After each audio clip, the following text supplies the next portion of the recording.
Robert Ménard, bonjour. Bonjour. Maire de Béziers. Parlons du Covid, le coronavirus. Les présidents de groupe, Sénat et Assemblée, les partis politiques, consultés, les associations d'élus, les partenaires sociaux qui vont être reçus demain et vendredi par le Premier ministre. Pourquoi ? Pour guider Emmanuel Macron dans sa décision ce week-end. Que se passe-t-il ? Augmentation du nombre de cas, couvre-feu devenu insuffisant, nombre grandissant de patients atteints du variant venu de Grande-Bretagne. Quelle décision prendriez-vous ?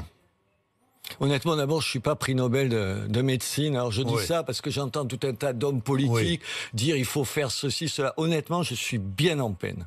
Bien en peine. Comme le président de la République. Exactement. Non.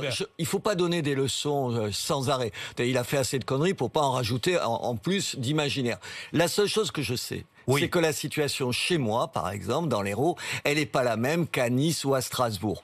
Et ce que je ne comprends pas, une fois de plus, c'est comment on décide au niveau national d'un certain nombre de mesures, alors qu'on a jamais cessé de m'expliquer, de me dire, vous savez, c'était le couple maire-préfet, on va vous demander votre avis, c'est pas pareil chez vous, c'est pas pareil ailleurs. Et jamais on ne le fait. Jamais on le fait. À Béziers, on a un taux d'incidence important, mais en même temps, on a quasiment personne dans le centre hospitalier. Ça veut dire que c'est pas la même situation que dans l'Est de la France. Peut-être que pour une fois, on pourrait avoir des réflexes qui ne soient pas des réflexes parisiens et écouter les maires. Donc confinement, durci, reconfinement, vous ne savez pas. Vous ne savez pas, vous demandez simplement que finalement on examine la situation dans chaque région de France. Ça va être difficile d'examiner la situation, même dans chaque commune. On va pas pas prendre une décision pour Béziers, Robert Ménard. Attendez, mais on l'a fait département par département. On l'a fait département par département. C'est ce que vous aimeriez qu'on fasse. Moi, ce que je veux, c'est qu'on continue à nous demander de travailler. En plus, attendez, quand même, une fois de plus, je suis pas un spécialiste et je fais attention à ce que je dis. Sinon, c'est de la démagogie. J'ai une fille en première année à la fac. Depuis la semaine dernière, elle peut suivre des cours pour la première fois l'été, les travaux dirigés. Elle est heureuse de cela. Ouais. Et cette semaine, on me dit il faut durcir. Qu'est-ce qui a changé en 3 jours à ce point ? J'ai l'impression qu'on dit un certain nombre de choses avec de certitude. Je dis pas que ça change pas. Je dis on devrait employer un peu plus le conditionnel. Il faudrait que M. Véran soit un peu plus modeste, pragmatique, qu'il arrête de nous donner leçons et de nous regarder de haut. Je trouve ça insupportable qu'on m'infantilise. Donc vous ne savez pas quelles sont les bonnes mesures à prendre. Vous dites simplement, regardons la situation dans chaque région, dans chaque département. Je sais que chez moi, si on prenait des mesures plus dures chez moi. Plus dur sur le week-end, par exemple, ça ne me choquerait pas parce que je pense qu'il faut y répondre. Un confinement le week-end. Un confinement le dimanche, ça existe, mais il y a plein de réponses. Mais encore une fois, je me mets pas en position de donner des leçons au reste du monde. Alors comment écoutez-vous, regardez-vous les médecins, les infectiologues, les virologues qui sont sur tous les plateaux de télévision, les réanimateurs, les urgentistes qui demandent des mesures plus strictes ? Est-ce que vous les écoutez, vous êtes prêt à les suivre ? Hier, j'étais sur un plateau de télévision avec le professeur Doré, qui est pas n'importe qui. D'abord, je lui faisais remarquer que moi, les mandarins de la médecine, je les ai quand même tellement entendus dire une chose et son contraire depuis 1 an que je suis un tout petit peu plus... Pas tous. Enfin, attendez, le nombre de choses contradictoires quand même. Et je lui disais, et il disait un truc très intelligent, parce il a appris la modestie. Il disait, moi, comme médecin, voilà ce que je conseille. Lui, c'est pour un confinement beaucoup plus dur. Mais il dit, quand je reçois quelqu'un, vous allez voir votre médecin, on vous demande ce que vous avez, mais il me dit, je m'intéresse aussi à sa famille, je m'intéresse à son boulot pour savoir comment le traitement que je propose peut être adapté, accepté autour de lui. Il dit, il faut faire la même chose. Aujourd'hui, il y a une réponse médicale, mais attendez, il y a une réponse aussi sociale. Écoutez, je vais vous dire, je n'ai jamais vu, je vous le jure, je n'ai jamais vu autant de gens raisonnables, vous savez, vous comprenez pas les allumés, complotistes et tout ça, des gens raisonnables qui me disent des choses que je n'ai jamais entendues, parce qu'ils en peuvent plus, parce qu'ils sont inquiets, parce qu'ils ne le supportent plus. Et ça, je l'avais pas vu au printemps dernier. Au printemps dernier, c'était casse-pied, ça gonflait tout le monde, mais enfin, ça allait durer un temps limité, on allait en sortir. Là, je pense qu'il faut faire attention. Jean-Jacques Bourdin, il faut faire attention. Je pense qu'on pourrait découvrir des rébellions de gens qu'on n'imagine pas voir protester tellement ils sont fatigués. Et ça, vous pouvez pas ne pas le prendre en compte. Oui, la désobéissance civile, on en parle beaucoup. Je l'ai vu. Regardez, vous avez vu ce restaurateur de Nice qui a ouvert son restaurant, tout le monde est venu. Les dommage, Pays-Bas. Il est un peu complotiste et il employait un travailleur noir. Ouais. Mais aux Pays-Bas, un clandestin. Les Pays-Bas, au noir, un clandestin. Les Pays-Bas, c'est pas un pays de révolution. Vous avez vu comment ça se passe. Ça veut dire qu'il y a des risques. Il y a des risques aujourd'hui que les gens ne supportent plus. Attendez, je dis pas que c'est une bonne chose, ce serait une catastrophe. Mais je pense que quand on prend des décisions, il faut prendre en compte ça aussi. Vous faites partie des complotistes? Mais vous êtes fou, quoi. Non, je vous pose la question, mais je vous pose la question. Comment les regardez-vous, Robert Ménard, ces complotistes qui ne croient pas à l'efficacité des vaccins C'est les abrutis qui vous disent qu'il ne faut pas se vacciner. Pardon, le mot est terrible. Bien sûr qu'il y a des problèmes avec le vaccin sur un certain nombre de gens. On va revenir sur le vaccin. Attendez, mais dans la vie, vous mesurez ce qui est positif et ce qui est négatif. Vous le faites pour n'importe quoi dans vos choix de vie. Aujourd'hui, peut-être parce que j'ai voyagé dans le monde entier comme patron de Reporters sans frontières, vous allez dire en Afrique qu'il fallait pas de vaccin. Mais enfin, qui peut dire une bêtise pareille? Bien sûr qu'il y a des gens qui peuvent avoir de vrais problèmes de santé, mais il y en a très peu avec les vaccins. Mais globalement, il faut se faire vacciner. Aujourd'hui, la seule solution, c'est se faire vacciner. Le seul problème, c'est qu'on n'a pas assez de vaccins. Oui, ça, je vais y revenir. C'est pas le problème du vaccin lui-même, bien sûr. Bon, interdire les locations saisonnières lors des vacances de février, c'est ce que demande le maire de Nice. C'est ce que veut le maire de Nice, Christian Estrosi. Qui se démerde à Nice, qui fait ce qu'il veut. S'il a envie de mettre à Béziers sur la côte. Mais s'il a envie de mettre Nice sous les cloches, il se démerde, il se débrouille, monsieur Estrosi. Moi, je ne m'occupe pas de ce qu'il veut. Il fait ce qu'il veut dans sa commune, qui me fout la paix sur la mienne. Et on vient sur la côte languedocienne. Comment? Voilà. Et en plus, c'est moins cher et c'est aussi beau. Bon, d'accord. Ok. Ça, c'est un autre débat. Académie de Montpellier, 43 classes fermées. Un collège et une école dans le Gard fermées. À Béziers aussi, vous avez des écoles, des classes problèmes, fermées. Oui. Vous avez des problèmes? Oui, bien sûr. Donc, bien à sûr. Béziers aussi. Et des cantines. Mais attendez, j'ai pas dit qu'il n'y avait pas de problème. J'ai dit que c'est pas forcément les mêmes qu'ailleurs. Est-ce qu'il faut fermer les écoles? Ah là, ce serait rude. Ce serait rude. Dur. Ce serait rude. Oui, dur. Moi, je trouve que c'est pas si mal. Ce n'est pas une mesure à prendre. Non, je trouve que c'est pas si mal l'idée d'allonger les vacances et de les regrouper. Vous vous rappelez? 3 semaines.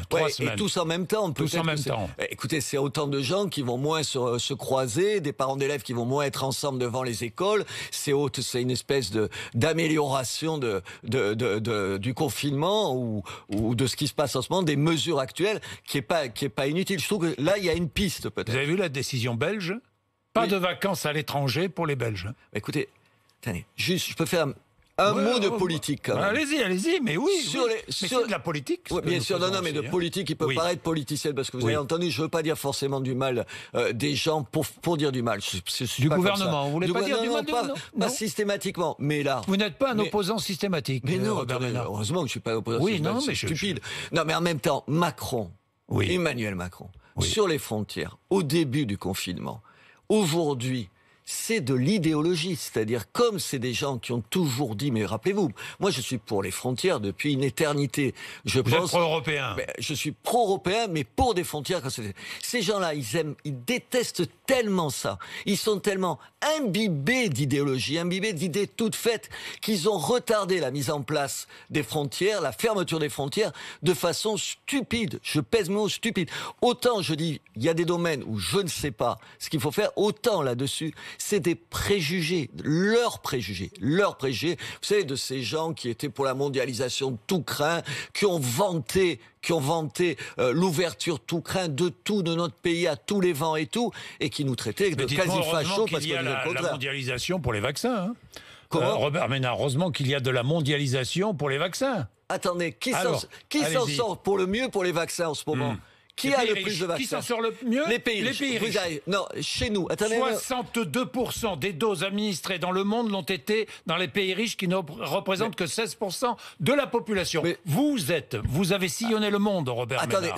Vous avez défendu certaines minorités. C'est pas seulement la mondialisation, là. C'est le capitalisme, l'égoïsme des riches, le mépris des autres, l'ignorance de ce qui se passe en dehors de chez soi. Mais ici même, qui s'en sort le mieux? La Grande-Bretagne, Grande-Bretagne. Mais rappelez-vous, ici, il y a combien de gens qui ont dû vous dire sortir de l'Europe, c'est une catastrophe et tout ça. C'était avant. Non, maintenant ils aiment tous. Vous pouvez pas dire que c'est grâce au Brexit que la Grande-Bretagne aujourd'hui vaccine plus facilement. Sur l'achat des médicaments, qui a pu les acheter avant l'Europe? La Grande-Bretagne de Johnson. Sur tous les médicaments, ils en ont plus parce qu'ils ont signé avant l'Europe. Je dis pas que M. Johnson a raison sur AstraZeneca, qui est un vaccin britannique. Oui.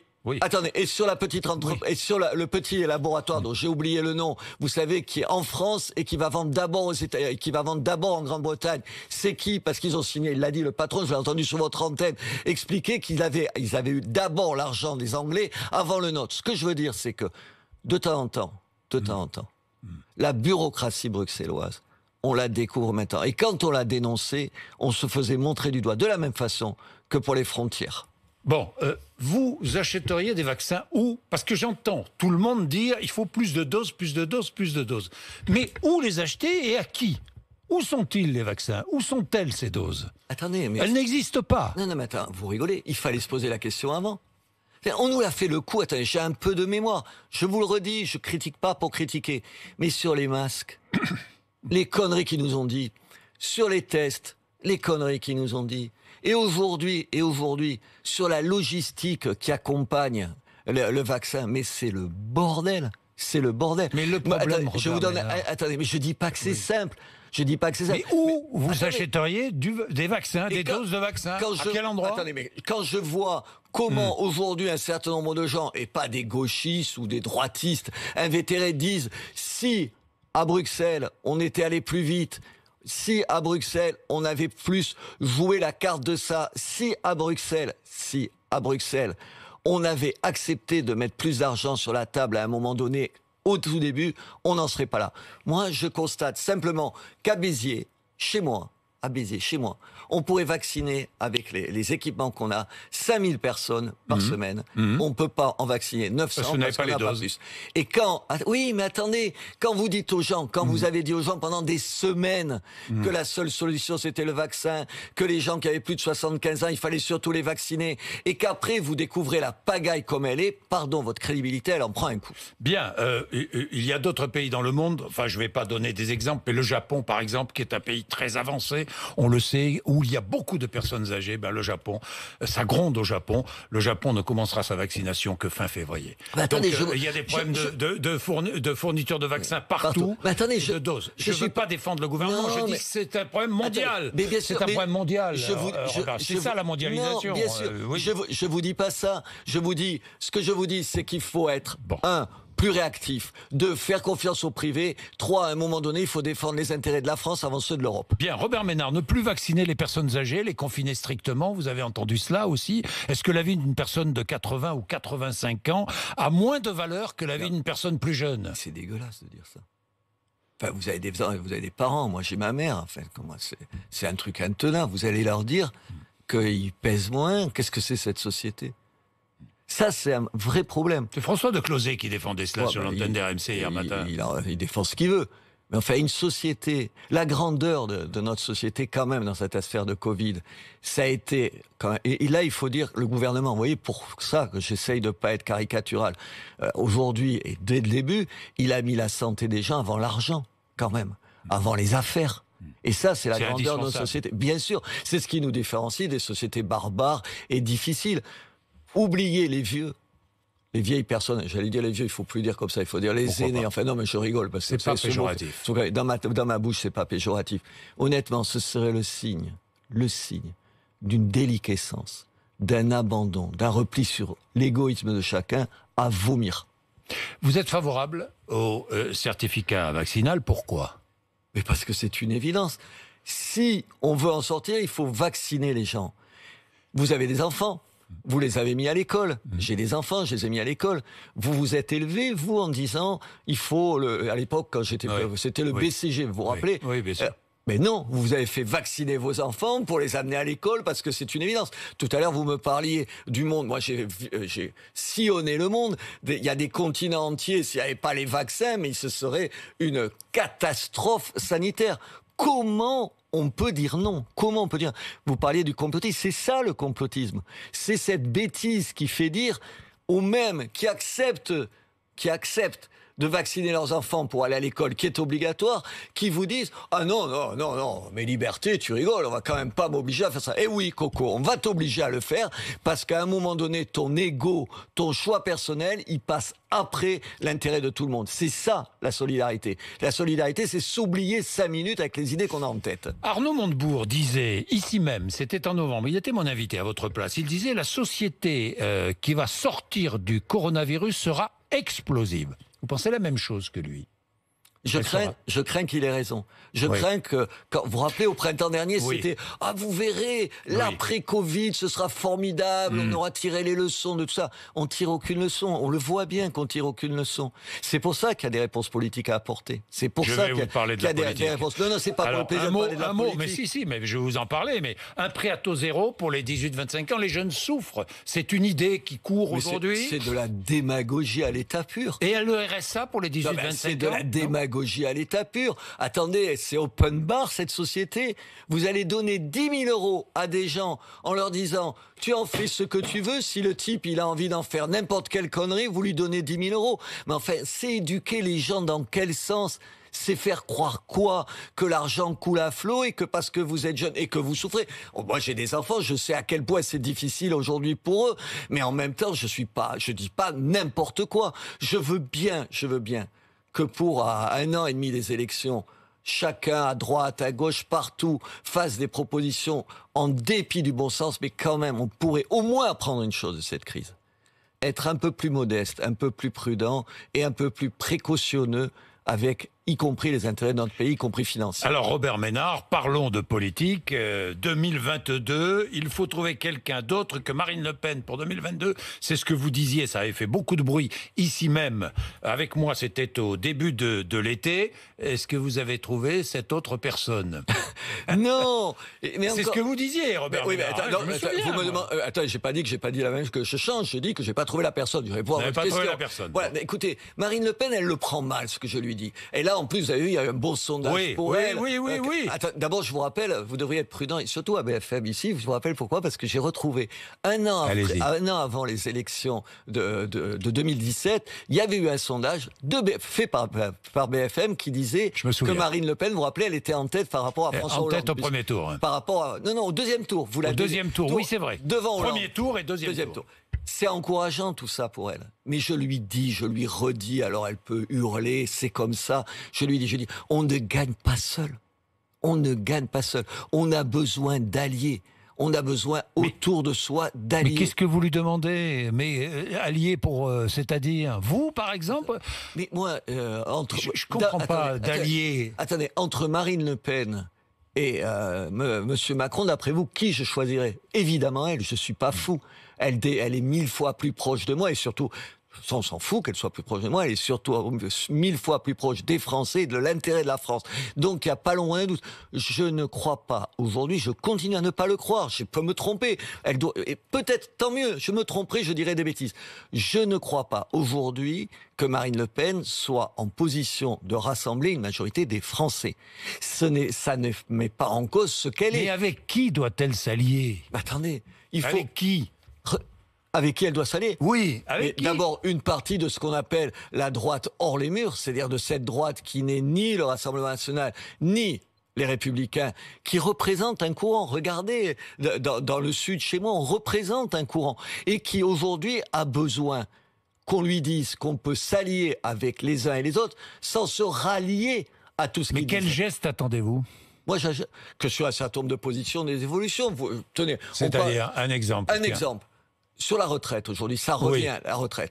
Dire qu'on va revenir à une retraite à 60 ans est une absurdité, autant que les 10 000 euros pour les jeunes. Ça n'existe pas. C'est comme dire que la Terre est plate. Monsieur Bourdin, c'est comme dire que la Terre est plate. Personne ne le fera. On peut dire ça tant que tu veux dans l'opposition. Tu le feras pas une fois qu'il est au gouvernement. Or, les gens, ce qu'ils nous demandent, pourquoi ils votent pour moi dans ma ville ou dans mon coin du département? Pourquoi?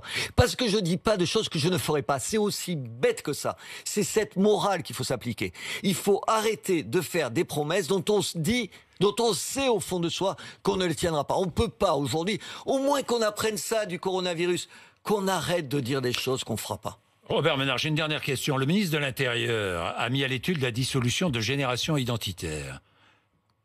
Je vous vois tout de suite... C'est pitoyable. Mais pourquoi? C'est minable. Pourquoi? Mais attendez, vous pouvez ne pas aimer Génération Identitaire. Vous aimez, vous, Génération Identitaire? Sur leur mode d'action, je peux être critique. Et encore sur celle-là, je trouve ça très bien, pour vous le dire. Oui. Il y a des choses où je ne suis pas d'accord avec eux. Il y a plein de choses avec qui je ne suis pas d'accord et tout ça. C'est-à-dire? Attendez... Mais Génération Identitaire, sur ça, ils ont rien fait d'illégal. Le voile, kebab, voile et mosquées n'ont rien à faire en France. Mais ouais, mais ils ont raison. C'est ce qui est... Mais moi, je suis contre le voile. Mais moi, je suis contre tout le voile dans tout l'espace public. Donc, sur ce point, ils ont absolument des raisons, des kebabs dans ma ville. J'en ai assez, j'ai assez donné. Oui. Mais sur ça... Vous n'allez pas tous les fermer, quand même. Mais bien sûr que non, mais il y en a assez. Il y en a une cinquantaine dans ma ville. Vous trouvez que ça suffit pas? 50 kebabs dans ma ville? Ça va, on va voir. Manger, c'est bon. Hein. C'est bon, putain, mais qu'est-ce que ça va? Non, mais je suis végétarien en plus, alors j'en mange pas. Voilà. Non, ce que je veux vous dire, qu'est-ce qu'on leur reproche? Quoi? Mais qu'est-ce qu'il y a? Ce qu'ils ont fait, ils l'ont déjà fait il y a 2 ans. Vous vous rappelez? Dans les Alpes. Ils ont été acquittés il y a 3 semaines. Vous savez pourquoi il fait ça, Darmanin? C'est ça la démagogie de M. Darmanin. C'est qu'il tape sur les islamistes. Et il a raison. Attendez, il a raison. Il ferme. Et la dissolution du CCIF. Très bien, il a raison. Mais moi, j'applaudis. Mais comme il veut montrer patte blanche aux autres, il dit « Ah, mais je vais un peu taper de l'autre côté aussi ». Bah attendez, aujourd'hui, c'est pas les cathos qui menacent ici en France qui que ce soit. C'est pas des gens se réclamant du catholicisme qui tuent les gens. C'est des gens qui réclament de l'islamisme radical.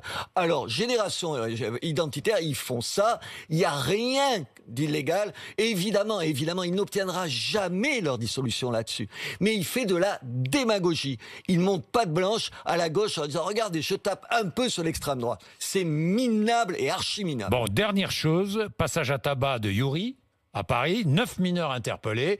Donc, bande rivale, vous connaissez, bande de mineurs, des bandes rivales, vous connaissez bien. Mais oui, mais alors c'est très bien, mais attendez, au Parlement, ils ont changé les ordonnances de 45, sur les mineurs. Un certain nombre de gens, dont ma femme qui est députée, ont demandé un durcissement, parce que quand vous avez entre 16 et 18 ans, vous pouvez être la même crapule que quand vous avez 18 à 20 ans. Ils ont changé, ils ont durci, bien sûr que non. Sauf que là, ils ont 13, 14, 15 ans, la République ne peut pas faire le travail des parents. Mais oui, mais la République, la République, elle peut ne pas trouver systématiquement une excuse de minorité à un certain nombre de ces gens-là. Alors qu'on se plaigne pas maintenant si la veille, on a voté des textes qui disent le contraire. Merci Robert Ménard d'être venu nous voir sur RMC BFM TV.